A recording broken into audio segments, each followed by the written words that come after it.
देखो ये मेरा एक वॉल है, ठीक है? इसमें हम लोग इसका जो कैपेसिटी वो 100 किलो न्यूटन सहने का कैपेसिटी, ठीक है? ये 100 किलो न्यूटन फोर्स को रेजिस्ट कर सकता है, ओके? अब देखो हम लोग यहाँ पे फोर्स जो लगाते हैं ना वॉल में, ये बहुत ही कम रहता है। जैसे कि हम लोग लगाते हैं 5 किलो न्यूटन या फिर 10 किलो न्यूटन, ओके? तो हमारा जो फोर्स है, जो हम अप्लाई कर रहे हैं, वो कंपेयर टू बहुत स्मॉल है, जो कि मेरा वॉल जो है वो सह सकता है। इसीलिए हम लोग अज़्यूम कर लेते हैं कि जो मेरा वॉल है वो रिजिड बॉडी है। लेकिन अब इसको तुम चाहे तो तोड़ना चाहोगे ट्रैक्टर से, ये जेसीबी को लगे, तब तो ये आराम से टूट जाएगा। तो ये तो डिफॉर्म हो जाएगा। तो ये तो रिजिड बॉडी है नहीं, लेकिन at a certain load a body is assumed to be a rigid body, ठीक है? तो हम लोग मैकेनिक्स में जितने भी बॉडी से डील करेंगे सभी रिजिड होने वाला है, ठीक है? बेसिकली तुम लोग जितने क्वेश्चंस देखोगे, जितने न्यूमेरिकल्स देखोगे, तो वहाँ पे क्वेश्चन में भी मेंशन रहेगा ब्रैकेट में कि body is assumed to be a rigid body, okay? यहाँ तक क्लियर है ना?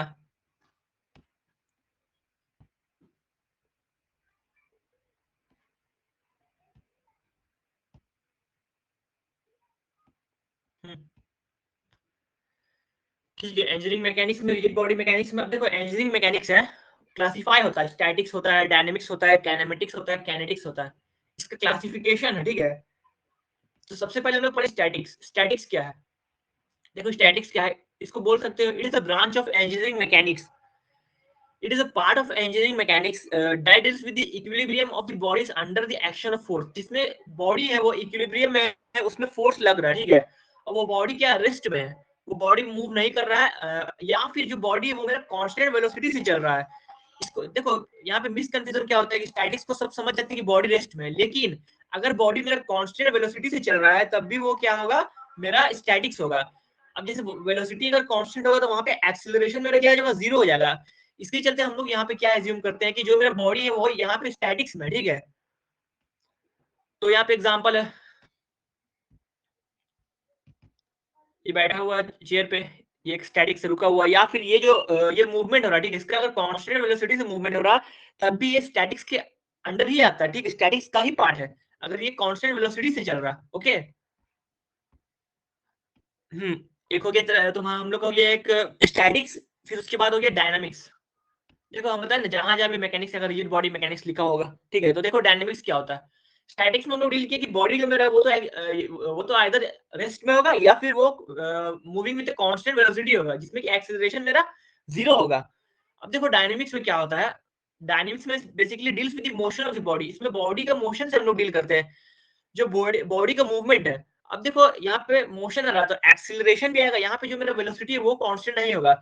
So dynamics is a branch of engineering mechanics in which we deals about the study of the motion of the bodies and the forces that affects on the body. Basically the accelerated system is the example of dynamics body. Statics में constant velocity होगा and dynamics में acceleration आएगा, okay?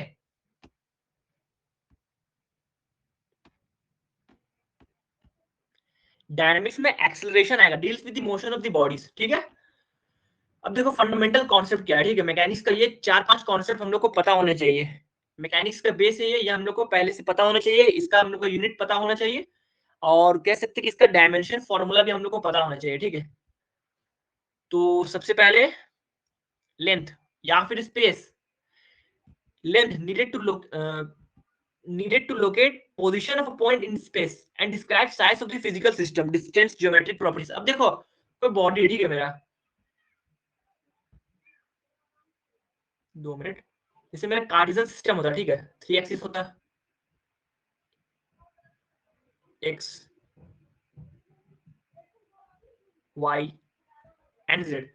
अब इस जो Cartesian system है, मेरा coordinate system है, इसमें क्या होगा कि कोई कोई बॉडी है वो किसी पॉइंट पे रखा होगा, ठीक है? अब इसको हम लोग को लोकेशन बताना है कि ये एक्स एक्सिस से कितने दूर पे है, वाई एक्सिस से कितने दूर पे है, and what is the distance of this body from the Z axis. तो इसको हम लोग क्या करेंगे, इसको हम लोग लेंथ से मेजर करते हैं, और इसका जो 3 एक्सिस है, इसका जो 3 एक्सिस है उसी के अकॉर्डिंग हम लोग इसका जो कोऑर्डिनेट्स है वो लिख देते हैं, X comma Y comma Z. तो ये बेसिकली हम लोग लोकेट किसे करेंगे, with the help of length और space needed to locate position of a point in a space and describe size of the physical system, and length is also responsible for describing the size of a physical system। जैसे कि हम लोग distance हो गया kilometre या metre में उसको major करते हैं, या फिर ज्योमेट्रिक प्रॉपर्टी, ठीक है? उसके बाद the second one is time, इसका तो वही यूनिट मीटर हो गया, ठीक है? Time measure of succession of event, basic quantity in dynamics. देखो टाइम क्या होता है कि कोई इवेंट हो रहा है, ठीक है, तो उसको हम लोग मेजर करते हैं कि उसका सक्सेशन क्या है और कितना सेकंड या फिर कितना वो मिनट्स में हो रहा है। तो ये सब तो बेसिक चीजें, ये तो पहले तो लोग फर्स्ट सेमेस्टर में भी पढ़े होंगे या फिर 10 में भी पढ़े होंगे। तो उसके बाद हम लोग आते हैं मास में। देखो मास क्या होता है, quantity of matter in a body, measure of inertia of body, it's resistant to change in velocity. Mass देखो बेसिकली क्या होता है कि the quantity of matter present in a substance, एक कोई सब्सटेंस में कितना अमाउंट ऑफ मैटर मेरा प्रेजेंट है, उसका क्वांटिटी को ही हम लोग मास बोलते हैं, ठीक है। अब मास क्या होता है, major of inertia of body. Inertia क्या होता है, कोई बता सकते हो what is inertia? What is inertia?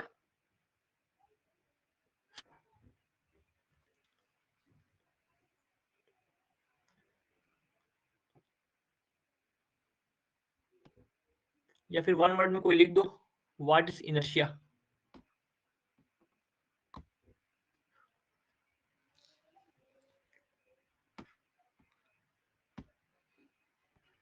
नहीं यार, एज्यूम भी करो कि इनर्शिया क्या हो सकता है।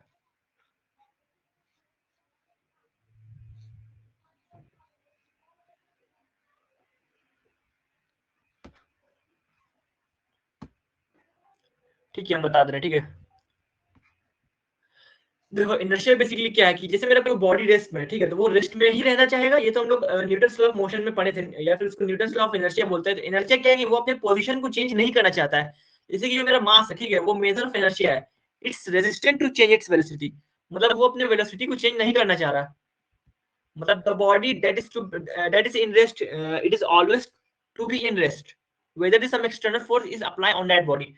तो बॉडी को जो मतलब जो अगर वो रेस्ट में था, अगर वो रेस्ट में रहना चाह रहा है या मोशन है तो वो मूव करना चाह रहा है, इसी प्रॉपर्टी को बोलते हैं हम लोग इनर्शिया। तो मास जो बेसिकली वो मेजर ऑफ इनर्शिया होता है बॉडी का, ठीक है। And force represent the action of one body on other, characterized by the magnitude, direction of its action and its point of application। देखो सब तो बेसिक डेफिनेशन पढ़ोगे, फोर्स इज अ पुल और पुश, ये सब तो बच्चे वाले डेफिनेशन है, इसको तो अभी तो देखना है। देखो फोर्स क्या है, force is basically the quantity that is responsible for change in shape and size of a body and change its location. हर वो चीज जो कि बॉडी के शेप और साइज या फिर उसके लोकेशन में चेंजेस ला रहा है, वो मेरा क्या हो गया, फोर्स हो गया, ठीक है। अब देखो represent the action of one body on other. Force क्या करता है, रिप्रेजेंट करता है एक बॉडी का एक्शन दूसरे बॉडी में क्या हो रहा है, characterized by the its magnitude, और उसका मैग्नीट्यूड क्या है, या फिर उसके डायरेक्शन ऑफ इट्स एक्शन, उसका एक्शन क्या है। फोर्स लगा रहे तो वो तो उसका तो कुछ ना कुछ डायरेक्शन होगा, क्योंकि force is a vector quantity and it's point of application, और वो कहां पे लग रहा है, ठीक है। तो जैसे कि फोर्स का डायरेक्शन है, ठीक है, फोर्स इज क्या होगा, वेक्टर क्वांटिटी होगा। फोर्स क्या है मेरा, वेक्टर क्वांटिटी है, ठीक है। मैकेनिक्स में फंडामेंटल कॉन्सेप्ट न्यूटनियन मैकेनिक्स हो गया, length time mass are absolute concept independent of each other. देखो बेसिकली तीन कॉन्सेप्ट है, ठीक है। अब ये जो लेंथ है, टाइम एंड मास है, ये एब्सोल्यूट है, ये किसी से रिलेट नहीं है, ठीक है। बाकी जो हम लोग अदर कॉन्सेप्ट देखेंगे, फोर्स हो गया, मूवमेंट हो गया, एक्सेलरेशन हो गया, वेलोसिटी हो गया, ये सब क्या इन्हीं सब चीजों से वो डिराइव होता है, ठीक है। मतलब बेसिक जो एब्सोल्यूट क्वांटिटी वो मेरा तीन ही है, लेंथ टाइम एंड मास और absolute concept independent of each other. ये तीनों क्या है कि एक दूसरे से, ये तीनों इंडिपेंडेंट है, वो एक दूसरे में डिपेंड नहीं कर रहा, ठीक है। और जो आगे जितने भी कॉन्सेप्ट्स आगे वो सब क्या है, वो लेंथ या तो लेंथ में, या तो टाइम में, या तो मास में, या तो तीनों पे है। वो जो मेरा क्वांटिटी वो डिपेंड करने वाला है, ठीक है। अब देखो क्या, force is a derived concept. Force क्या हम लोग फोर्स को डिराइव किया हुआ, ठीक है। फोर्स एक एब्सोल्यूट नहीं है, not an independent of the other fundamental concept, ठीक है। Force is a derived concept, not independent of the other fundamental concept. Force acting on a body is related to mass of the body and the variation of its velocity with the time। देखो force को हम लोग क्या, force क्या होता है उसका अगर हम डायमेंशन फॉर्मूला पूछेंगे, किसी को पता है फोर्स का डायमेंशन फॉर्मूला? फोर्स का जो डायमेंशनल फॉर्मूला है, M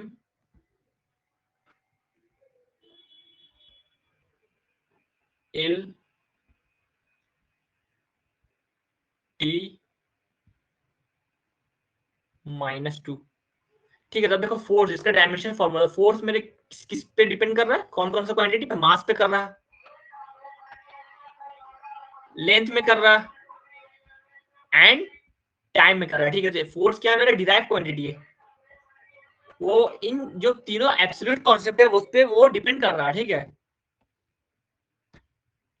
force can also occur between bodies that are physical separated, मतलब ऐसा नहीं है कि फोर्स क्या है कि हम लोग कांटेक्ट ही चाहिए फोर्स अप्लाई करने के लिए। फोर्स जो है वो ऑकर हो सकता है दो डिफरेंट बॉडीज के बीच, बिना कोई मतलब सेपरेटली है, बिना कोई टच किए, बिना कोई कांटेक्ट के। एग्जांपल हो गया मेरा gravitational force, electrical force, magnetic force. इसमें क्या होता है कि कांटेक्ट नहीं होता, ठीक है। बेसिकली इसमें लाइन ऑफ एक्शन होती है, magnetic line of action, gravitational line of action of flux, ठीक है। तो उसमें हम लोग डील करते हैं, ठीक है। अब देखो मैकेनिक्स में रिमेंबर ये सब चीजें याद रखने वाली, ठीक है। इसको हम लोग हाईलाइट कर देना और इसको नोट में डाल देंगे, ठीक है। Mass is a property of matter that does not change from one location to another location. जैसे कि हम बताएं मास क्या है, मेरा एब्सोल्यूट है, वो किसी पे डिपेंड नहीं कर रहा। जब वो किसी पे डिपेंड ही नहीं कर रहा तो वो क्या है, वो वन लोकेशन से अनदर लोकेशन में जाने पे उसकी जो प्रॉपर्टी है वो चेंज नहीं होने वाली, ठीक है। चाहे तुम अपना मास को यहाँ पे मेजर करो या फिर मून में मेजर करो या फिर मार्स में मेजर करो या फिर ओशियन में मेजर करो, क्या ये फिक्स क्वांटिटी है, इसका जो मैग्नीट्यूड है वो चेंज नहीं होने वाला, ठीक है। लेकिन जो वेट है, weight refers to the gravitational attraction of the earth on a body और क्वांटिटी ऑफ मास। जो वेट है मेरा, वेट वो क्या है, mg जानते ही हैं। तो देखो यहाँ पे वेट क्या है, वो फुल्ली जो है ना, वो वेट है यहाँ पे जी पे डिपेंड कर रहा है, ठीक है। कि जो मेरा ग्रेविटेशनल अट्रैक्शन वो कितना है, अर्थ में 9.8 है या फिर मून में, सब जगह डिफरेंट डिफरेंट। तो वेट क्या है, वेट मेरा एब्सोल्यूट क्वांटिटी नहीं है, वो रिलेटिव है, वो चेंज हो सकता है। तो ये दो पॉइंट तुम लोग को याद रखना है। Weight of a body is gravitational force acting on it, okay. अब देखो मैकेनिक्स आइडियलाइजेशन, इसको तो पढ़ना नहीं है, इसको हटाते हैं। हाँ यहाँ पे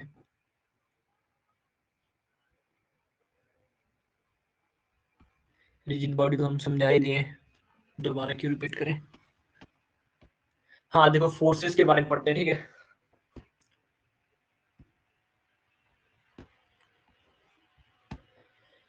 फोर्सेस, अब देखो जो फोर्स है, लोड मेरा, उसका क्लासिफिकेशन होता है on the basis of mechanics, ठीक है। यहाँ पे जैसे गिवन है कॉन्सेंट्रेटेड फोर्सेस, ठीक है। कॉन्सेंट्रेटेड फोर्सेस में क्या होता है, effect of a loading which is assumed to act at a point that is CG on a body. अब देखो एक सीजी होता है सेंटर ऑफ ग्रेविटी, तो हम लोग सीजी क्या होता है कि जो मेरा टोटल बॉडी का जो वेट लग रहा,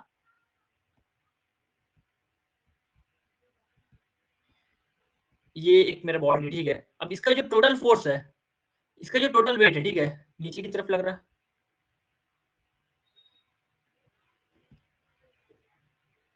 2 मिनट,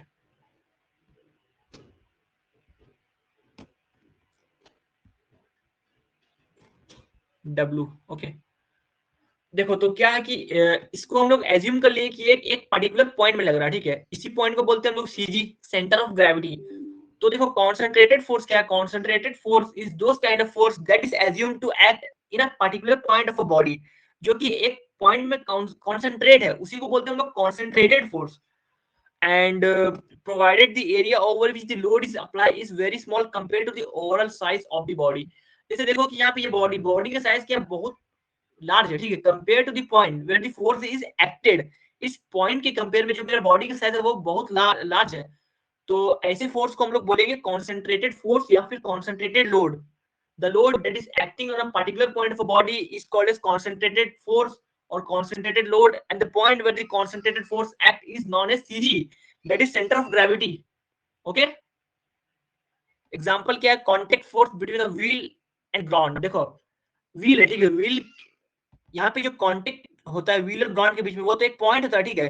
तो जो टोटल वेट है वो क्या है, इस पॉइंट से लग रहा है, इस व्हील के पॉइंट से लग रहा है। तो इसी इसको हम लोग एज्यूम क्या कर लिए कि ये कॉन्सेंट्रेटेड फोर्स है। एग्जांपल यहाँ पे लिए, ठीक है। उसके बाद न्यूटन्स लॉ है, सब बेसिक्स है सब। आगे देखते हैं क्या क्या है आगे।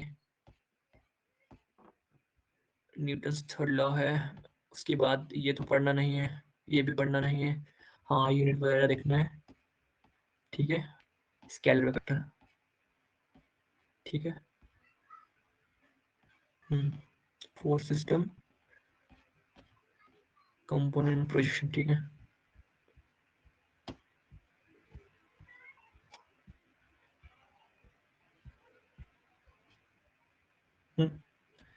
देखो देखते हैं, mechanics Newton, 3 loss of motion. अब लॉस तो सबको पता ही होगा, बता दो लॉस ऑफ मोशन।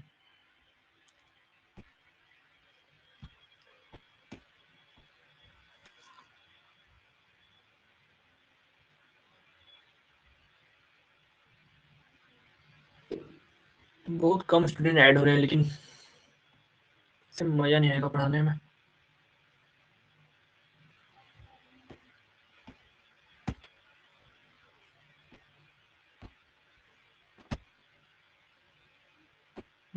ठीक है, देखते हैं mechanics Newton's 3 law of motion. Okay, basic of formulation of free body mechanics, इसको स्पीड स्पीड में पार कर लेंगे, ठीक है।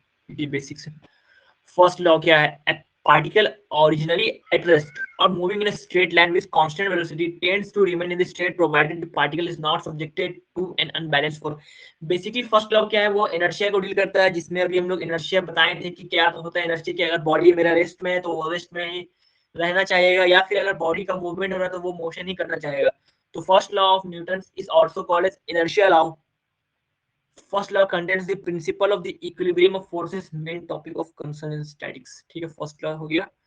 सेकेंड लॉ देखते हैं, a particle of mass m acted upon by an unbalanced force F experience an acceleration a that is the same direction as the force and magnitude that is directly proportional to the force। देखो क्या होगा कि जो मेरा force लग रहा है, ठीक है, अब जो जो एक्चुअली मेरा फोर्स लग रहा है वो इक्वल होता है rate of change of the momentum का।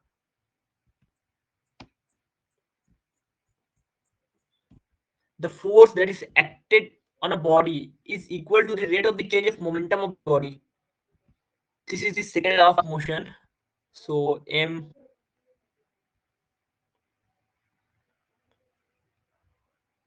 उसके बाद dv by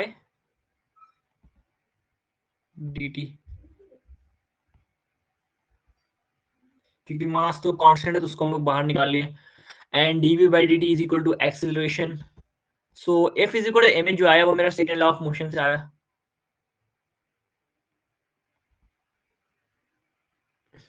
ठीक है।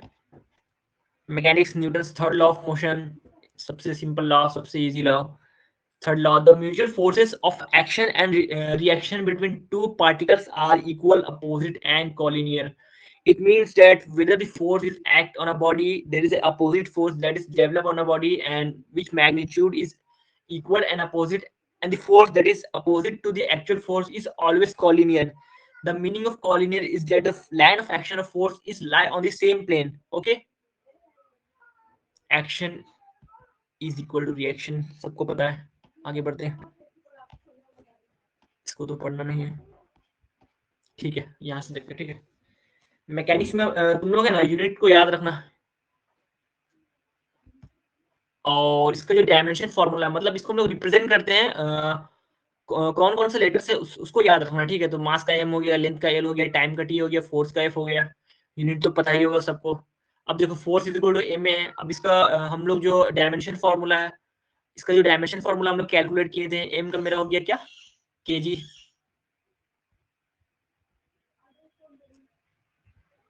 KG metre per second square. तो how to write its dimension formula, KG का एम, मीटर का एल, सेकेंड का टी स्क्वायर, ठीक है। तो बेसिकली ये क्या हो जाएगा, एम एल टी -2, ठीक है। So the dimension formula of force is mlt -2 and the weight is also a kind of force whose dimension formula is equal to mlt -2। देखो क्या है यहाँ पे, scalar vector,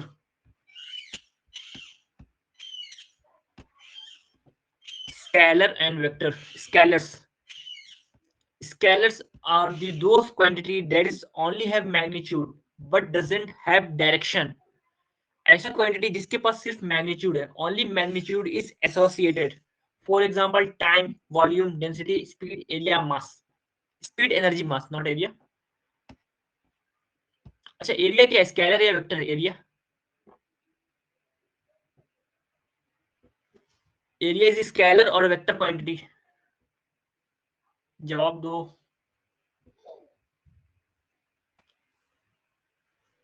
Whether area is a scalar or vector quantity? किसी को कोई idea? गलत भी दो।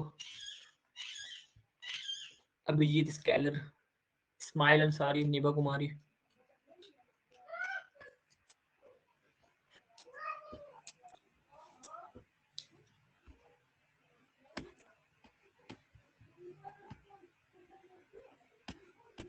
देखते हैं। देखो एरिया तो ऐसे बेसिकली स्केलर, लेकिन हम लोग जब भी एरिया से डील करते हैं, ठीक है, हम लोग जब प्रॉब्लम सॉल्व करेंगे तो जो हम लोग स्मॉल एरिया मान के चलते हैं, जैसे तुम लोग इंटीग्रेशन पढ़े होंगे या फिर शायद थर्ड सेम में भी पढ़ोगे तुम लोग इंटीग्रेशन या फिर डिफरेंशिएशन, ठीक है, तो एरिया बाउंडेड होता है, ठीक है, मैथ्स में है, तो इसको हम लोग डीए मान के चलते हैं। स्मॉल एरिया को क्या मानते हैं, डीए मानते हैं, इतना तो पता ही होगा कि इसको हम लोग डीए मान के चलते हैं, ठीक है। तो देखो यहाँ पे क्या होता है, जब हम बहुत स्मॉल एरिया ले लेते हैं, इन्फिनिटली स्मॉल एरिया, ठीक है, तो इसका जो डायरेक्शन होता है ना, वो क्या होता है, इस एरिया के परपेंडिकुलर हो जाता है, ठीक है। तो इसके बाद क्या होता है कि इस एरिया के पास मैग्नीट्यूड भी आ जाता है और डायरेक्शन भी आता है, ठीक है। तो basically the small area is assumed to be a vector quantity, not a scalar quantity.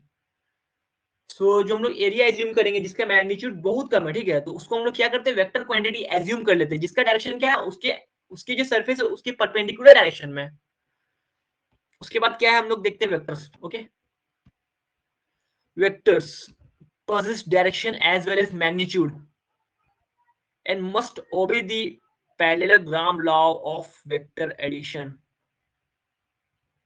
देखो बेसिकली क्वांटिटी तीन तरीके का होता है, ठीक है, scalar quantity, vector quantity and the third one is tensor quantity. तो देखो तीनों को डिफरेंशिएट कैसे करोगे। स्केलर तो सिंपल है, the quantity that is only having a magnitude but not direction is known as scalar quantity. Okay, and what is vector quantity? The quantity that is having both magnitude as well as direction and it obeys the parallelogram law of addition, that is vector quantity. एक तीसरा जो है tensor quantity आता है, ठीक है। Tensor quantity में क्या होता है, टेंसर क्वांटिटी में उसके पास मैग्नीट्यूड भी होगा, डायरेक्शन भी होगा, बट वो parallelogram law of vector addition को फॉलो नहीं करेगा। Just wait for 2 minutes. Okay,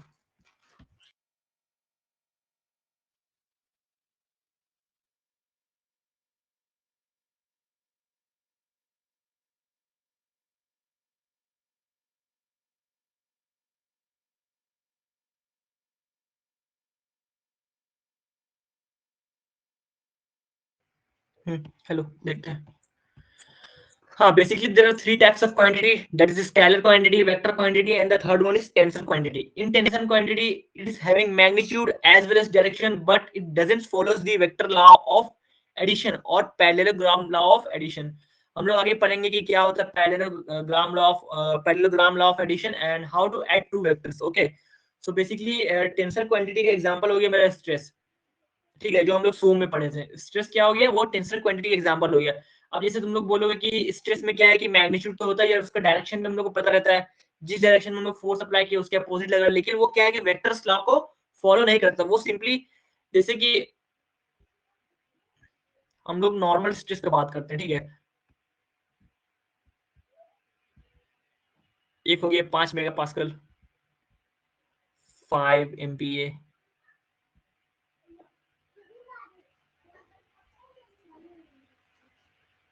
एक हो गया 3 मेगापास्कल,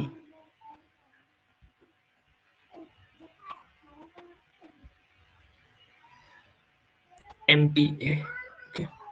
तो देखो जो इसका एडिशन होता है ना, ये सिंपली अगर हम स्ट्रेस को ऐड करना चाहते हैं 5 + 3 = 8 लिख सकते हैं, लेकिन वेक्टर में क्या होता है कि इसको हम लोग डायरेक्टली ऐड करके नहीं लिख सकते 5 + 3 = 8। इसका एक रूल होता है, उसको हम लोग देखेंगे। इसका एक फॉर्मूला होता है जिसको हम लोग बोलते हैं पैरेललोग्राम लॉ ऑफ एडिशन। वो हमारे सिलेबस में, तो उसको हम लोग आगे पढ़ेंगे, ठीक है। एग्जाम्पल क्या होगी, वेक्टर क्वांटिटी का displacement, velocity, acceleration, force, movement and momentum, these all quantities are vector quantity. It is having both magnitude as well as direction, and it follows the vector's law of addition.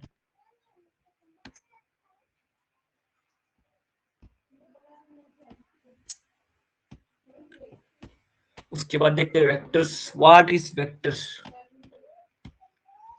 Vector is simply represented by letter V. A vector V can be written as V is equal to Vn, where V is equal to the magnitude of V and n is equal to unit vector. Unit का मतलब क्या होता है कि इसका जो magnitude है वो 1 होगा, whose magnitude is 1 and whose direction coincide with that of the V. देखो इसको समझने के लिए पहले तो पैरेललोग्राम लॉ पढ़ना पड़ेगा. तो जो बेसिक्स चीजें हैं वेक्टर्स में, जैसे कि वेक्टर्स का डायरेक्शन हो गया एक आई जे के जो हम लोग कार्टेशियन प्रोडक्ट पढ़ते हैं, एक कार्टेशियन सिस्टम पढ़ते हैं, कोऑर्डिनेट ज्योमेट्री पढ़ते हैं, तो उसमें हम लोग डायरेक्शन को लेते हैं एक्स वाई एंड जेड. लेकिन जब हम लोग वेक्टोरियल फॉर्म में आ जाएंगे, किसी भी चीज, किसी भी क्वांटिटी को हम लोग अगर वेक्टर में रिप्रेजेंट करेंगे तो उसको हम लोग रिप्रेजेंट करेंगे I J K, where X is replaced by I, Y is replaced by J and Z is replaced by K, where I j k is unit vector. Unit vector is those vector that is having a magnitude of 1. Okay. And the classification of vectors, how vectors are classified. So basically the vectors are classified into 3 types, that is free vector, sliding vector, fixed vector. Okay. And I think one other types is position vector. So free vector are those vector whose action is not confined to or associated with a unique line in space. देखो basically vectors में हम लोग जितने भी vectors देखेंगे उसमें क्या होगा कि उसका एक्शन वो कन्फाइंड, हम लोग को पता रहेगा कि वो उसका डायरेक्शन का क्या है या उसका मैग्नीट्यूड क्या है. लेकिन फ्री वेक्टर क्या है, वो फ्री होगा स्पेस में, हम लोग बता नहीं सकते कि उसका डायरेक्शन कहाँ पे है या उसका मैग्नीट्यूड क्या है, ठीक है. तो इसको बेसिकली हम लोग बोलते हैं फ्री वेक्टर. एग्जांपल हो गया movement of a body without rotation. Body मेरा विदाउट मतलब रोटेट कर रहा है, लेकिन मूवमेंट हो रहा है लेकिन उसमें रोटेशन है, और वो एग्जांपल हो गया मेरा फ्री वेक्टर का. Free vector are those vector that are not confined or associated with a unique line in a space. Okay. The second one is sliding vector. What is sliding vector? Sliding vector has a unique line of action in space, but not a unique point of application. Sliding vector are those vector in which there is only a unique point, a unique line. इसमें क्या होगा कि एक particular line है, ठीक है, उसी line में वेक्टर जो मेरा फोर्स है वो एक्ट करेगा, ठीक है. अब वो पार्टिकुलर लाइन में कोई भी पॉइंट में एक्ट करे उससे हम लोग को मतलब नहीं, वो उससे इंडिपेंडेंट है, ठीक है. यहाँ पे एग्जांपल में हम लोग देख सकते हैं, यहाँ पे एग्जांपल में ये जो line of action of force है, ठीक है, ये जो फोर्स है ये अलोंग दिस एक्सिस यहाँ पे अप्लाइड हो रहा है, और जो सिंपल एक और फोर्स है दैट इज एफ डैश, वो भी इसी एक्सिस के अलोंग अप्लाई किया जा रहा है, लेकिन जो पॉइंट है मेरा वो अलग अलग है, ठीक है. तो इसको बोलते हैं हम लोग sliding vector. Okay. And the example देख ले रहे, external force on a rigid body, principle of transmissibility. देखो प्रिंसिपल ऑफ ट्रांसमिबिलिटी सिंपल से प्रिंसिपल है, जिसमें क्या होता है कि ये बॉडी, ठीक है, इसमें हम लोग मान लो यहाँ से फोर्स लगा रहे हैं 5 किलो न्यूटन का, ठीक है, 5 किलो न्यूटन का यहाँ पे फोर्स लगा. देखो प्रिंसिपल ऑफ ट्रांसमिबिलिटी सिंपली क्या कहता है कि इस फोर्स को हम लोग रिप्लेस कर सकते हैं, लेकिन मैग्नीट्यूड इसका सेम रहेगा. इस फोर्स को हम लोग ऐसे भी रिप्लेस कर सकते हैं, यही सेम बॉडी है मेरा, यही सेम बॉडी है, लेकिन ये जो फोर्स है मेरा वो इस पॉइंट पे ना लग के इसी के अलोंग द एक्सिस, देखो यहाँ पे एक एक्सिस जा रहा है, ठीक है, ये हो गया एक्सिस, इसी के एक्सिस मेरा फोर्स लग रहा था, ठीक है. तो इस फोर्स को हम लोग कहीं पे भी ट्रांसमिट कर सकते हैं अलोंग दिस एक्सिस, यहाँ पे कर सकते हैं या फिर यहाँ पे कर सकते हैं. तो इससे क्या होगा कि जो मेरा नेट इफेक्ट है वो चेंज नहीं होने वाला, ठीक है. तो देखो ये जो फोर्स 5 किलो न्यूटन का इसको हम लोग यहाँ पे लगा रहे हैं, तो इसी को बोलते हैं हम लोग प्रिंसिपल ऑफ ट्रांसमिबिलिटी, जिसमें हम लोग फोर्स को ट्रांसमिट कर दे रहे हैं, लेकिन जो नेट इफेक्ट मेरे बॉडी में है, जो उसकी मोशन में है, उसकी मूवमेंट में है, और जो नेट डायरेक्शन में उस पर चेंजेस नहीं आने वाला, इसी प्रिंसिपल को बोलते हैं हम लोग principle of transmissibility. And the third one is fixed vector, that is also called as position vector, ठीक है. फिक्स वेक्टर क्या होता है देखो, Fixed vector are those vector for which a unique point of application is specified. Sliding vector में हम लोग देखे थे कि यूनिक लाइन होता है, फ्री वेक्टर में देखे थे कि वो कोई भी स्पेस में कहीं पे भी वो लाई कर सकता है, लेकिन फिक्स वेक्टर में क्या होगा कि वो एक पार्टिकुलर लाइन में ही वो स्पेसिफाइड होगा। ओके, उसका जो लाइन ऑफ एक्शन है वो एक पार्टिकुलर लाइन में ही लाई करेगा। जैसे यहाँ पे हम लोग एक पॉइंट ले लिए हैं, पर्टिकुलर पॉइंट में ही लाई करेगा। पॉइंट ले लिए ए, इस पॉइंट में ही ये जो मेरा वेक्टर है वो यहाँ से अप्लाई हो रहा है, ठीक है। तो इस तरीके को वेक्टर को हम लोग बोलेंगे फिक्स वेक्टर। तो ज्यादातर हम लोग जितने प्रॉब्लम है इंजीनियरिंग मैकेनिक्स में हम लोग फिक्स वेक्टर से ही डील करेंगे, ठीक है।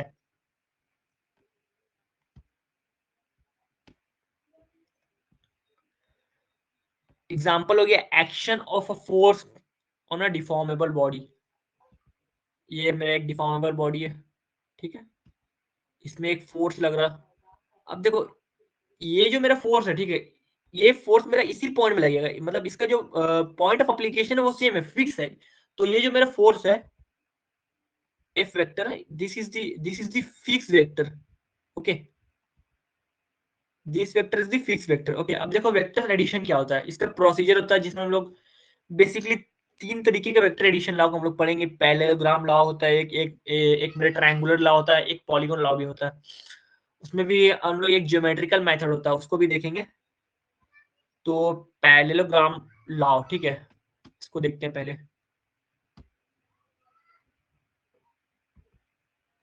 पैरेललोग्राम लॉ ग्राफिकल मेथड है ये। देखो इसमें क्या होता है, इसका एक्सप्लेनेशन अच्छे से होगा मेंशन यहाँ पे। देखो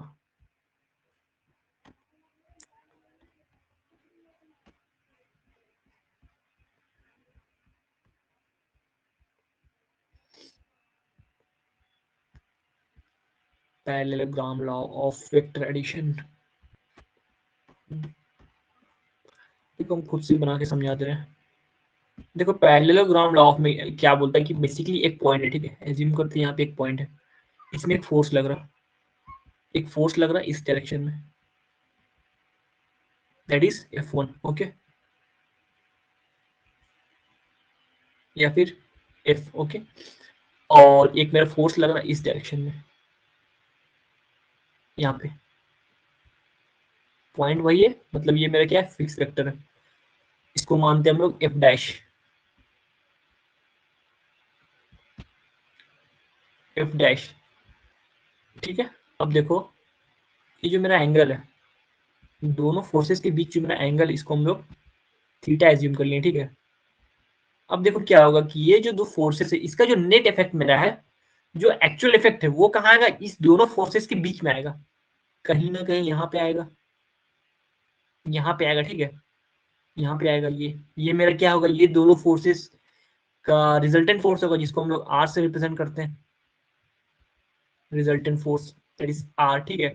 अब देखो क्या होगा कि इसको जब हम लोग यहाँ से ज्वाइन करेंगे, ठीक है, एक यहाँ से ज्वाइन हुआ और एक यहाँ से ज्वाइन हुआ, ठीक है। तो ये क्या मेरा पैरेललोग्राम का शेप ये ऑब्टेन कर लेता है, इसीलिए इस लॉ को हम लोग बोलते हैं parallelogram law of vector addition और पैरेललोग्राम लॉ ऑफ फोर्सेस। देखो basically parallelogram law of forces deals that whenever two force acting on a point opposite in the different direction, then the resultant force can be obtained by the algebraic sum of that force, and the angle between this force is theta, and the resultant force is equal to r। तो इसको ये हम लोग derive करेंगे, ठीक है, एक formula है, इसका डेरिवेशन देखेंगे, ठीक है। ऐसे आता नहीं, लेकिन इसको हम लोग देख लेंगे, कॉन्सेप्ट क्लियर होगा ज्यादा। तो पैरेललोग्राम लॉ यही है। उसके बाद फोर्स का सिस्टम देखना है। Force is a fixed vector, concurrent force. देखो ये सब टाइप्स ऑफ फोर्सेस और सिस्टम ऑफ फोर्सेस हम लोग पढ़ लेंगे। उसके बाद हम लोग वापस आएंगे पैरेललोग्राम लॉ में, algebraic solution and trigonometric geometry, ठीक है। एक ट्रायंगुलर लॉ है, एक पॉलीगन लॉ है, इसमें फिर हम लोग वापस आएंगे, ठीक है।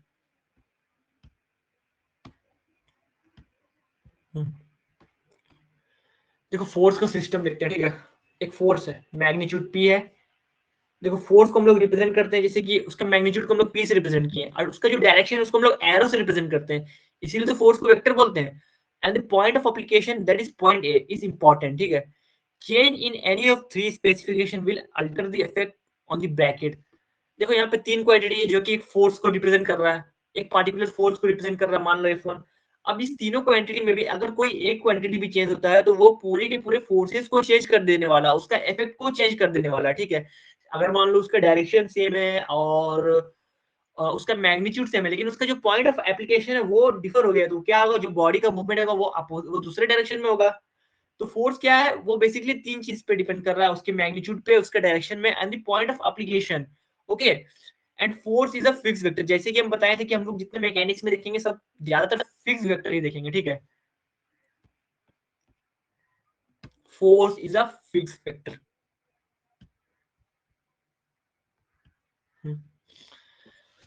In case of rigid bodies, line of action of force is important, not its point of application. If we are interested in only the resultant external effect of the force, we will treat most forces as, देखो basically force जो हम लोग लगा रहे हैं, ठीक है, वो बेसिकली दो तरीके से हम लोग क्लासिफाई कर सकते हैं। एक तो मेरा हो गया एक्सटर्नल इफेक्ट। देखो वो जो फोर्स है वो दो तरीके के इफेक्ट दे सकता है, उसी बेसिस में हम लोग फोर्स को दो तरीके से यहाँ पे क्लासिफाई कर सकते हैं, एक एक्सटर्नल फोर्स, एक इंटरनल फोर्स। और जो इफेक्ट देगा वो होगा एक एक्सटर्नल इफेक्ट, एक होगा मेरा इंटरनल इफेक्ट, ठीक है।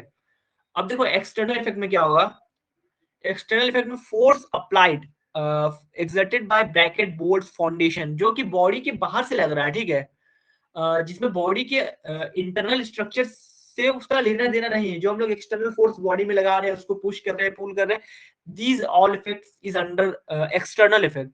और second one is internal effect. Internal effect में क्या होता है, डिफॉर्मेशन, बॉडी का जो डिफॉर्मेशन हुआ वो तो बॉडी की मॉलिक्यूल्स में डिपेंड करेगा। स्ट्रेन पैटर्न, जो बॉडी का जो पैटर्न है मेरा, जो अंदर का बॉडी की जो मॉलिक्यूल का पैटर्न है, या फिर जो अंदर की जो स्ट्रक्चर है उस पर डिपेंड करेगा। Permanent strain depends on the material property, जैसे हम बोले कि मटेरियल के अंदर की जो इनसाइड इंटरनल प्रॉपर्टीज है उसी पे डिपेंड करेगा, ठीक है। ये हो गया मेरे दो तरीके के effect that is generated by the force as a free vector. Okay, external effect and internal effect. अब सिस्टम ऑफ फोर्सेस में एक आता है मेरा concurrent forces. Concurrent forces, concurrent forces क्या देखते हैं। Okay, forces are said to be concurrent forces at a point if the line of action intersect at that point। देखो concurrent forces में क्या होता है कि दो फोर्स है मेरा, ठीक है। यहाँ पे जैसे given F1 and F2 are concurrent forces, R will be on this same plane। देखो दो फोर्स है, ठीक है। अब उसका जो लाइन ऑफ जो मेरा लाइन ऑफ पॉइंट एक्शन जहां पे वो लाइन कर रहा है वो एक सिंपल पॉइंट में होगा। जैसे यहाँ पे देखो, यहाँ पे मेंशन किया हुआ है, concurrent forces are those forces in which the line of action are lie on a same point। यहाँ पे ये कॉन्करेंट है, एक फोर्स यहाँ जा रहा है मेरा, एक फोर्स यहाँ जा रहा है, तो ऐसे फोर्सेस को हम लोग बोलेंगे कॉन्करेंट फोर्सेस, जो कि एक पर्टिकुलर पॉइंट में लाई कर रहा है, ठीक है। ये हो गया मेरा concurrent forces. Forces act at a same point, मतलब एक पॉइंट में फोर्स एक्ट कर रहा है, forces act at a different point. और ट्रायंगुलर लॉ हम लोग देखेंगे क्या होता है, ठीक है। तो आज डेमो क्लासेस है, तो आज तो स्पीड स्पीड से हम पास कर रहे हैं, मतलब ओवरव्यू दे रहे हैं हम सब्जेक्ट का, स्टार्ट नहीं किए हैं। Component and projection of forces, कितना टाइम हो गया है।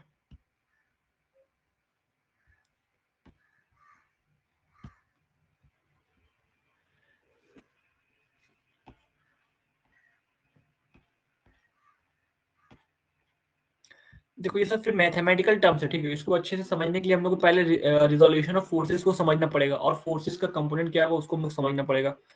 तो इसको फिर हम लोग आगे डील कर